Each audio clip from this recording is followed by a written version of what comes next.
វេទិកាស្ថាប័នរូបិយវត្ថុនិងហិរញ្ញវត្ថុបានលើកឡើងថា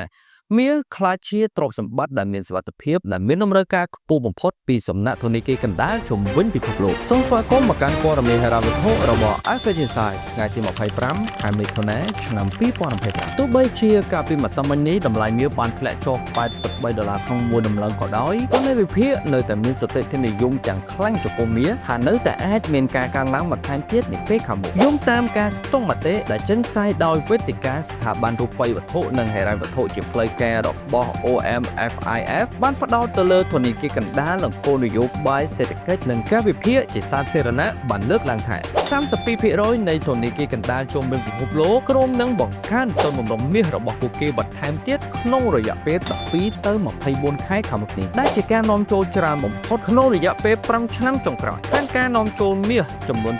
40% នៃទុនបំរុងមាសប្រចាំធនាគារកណ្ដាលនីមួយៗក្នុងរយៈពេល10ឆ្នាំខាងមុខរបស់ពួកគេគឺដោយសារតែមាសគឺជាទ្រព្យសម្បត្តិដែលមានសុវត្ថិភាពដែលមានតម្លៃជាងប្រភេទទ្រព្យសកម្មផ្សេងទៀតក្នុងការធ្វើវិបត្តិកម្មនិងការការពារប្រឆាំងនឹងហានិភ័យភូមិសាស្ត្រនយោបាយពិភពលោកនៅក្នុងឆ្នាំនេះមានធនាគារកណ្ដាលចំនួន75បានចូលរួមនៅក្នុងការស្ទង់មតិនេះដែលបង្ហាញពីការចាប់អារម្មណ៍យ៉ាងខ្លាំងនៅក្នុងការបង្កើនទុនបំរុងមាសជាផ្លូវការរបស់ពួកគេការស្ទង់មតិបានបង្ហាញថា16% នៃធនាគារកណ្ដាលបានកាត់បន្ថយការទិញលុយដុល្លារអាមេរិករបស់ពួកគេចំនួន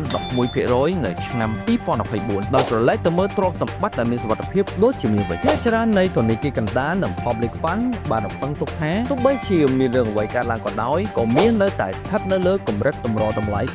$3,600នៅក្នុង1ដំឡឹងដដែលកាលពីសប្តាហ៍មុនក្រុមប្រឹក្សាមាសពិភពលោកបានឲ្យដឹងថាក្រុមប្រឹក្សាមាសពិភពលោកបានស្ទង់មតិប្រចាំឆ្នាំរបស់ពួកគេដែលថាធនាគារកណ្ដាលនឹងបង្ហាញអំពីលទ្ធផលស្រដៀងគ្នានៅពេលដែលធនាគារកណ្ដាលបានបង្កើនទុនបំរុងមាសរបស់ពួកគេក្នុងរយៈពេល12ខែបន្ទាប់ហើយអ្នកវិភាគទីផ្សារមាសរំពឹងទុកថាធនាគារកណ្ដាលនឹងបង្កើនទុនបំរុងមាសរបស់ពួកគេចំនួន1000តោនបន្ថែមទៀតនៅក្នុងឆ្នាំនេះដែលជាការនាំចូលចំនួន4ឆ្នាំជាប់ៗគ្នាហើយតម្លៃមាសក៏អាចនឹងមានការកើនឡើងរហូតដល់$4,320ក្នុង1ដំឡឹងនៅចុងបញ្ចប់ឆ្នាំ2025នេះផងដែរសូមអរគុណចំពោះការតាមដានព័ត៌មានហិរញ្ញវត្ថុរបស់ Alpha Insight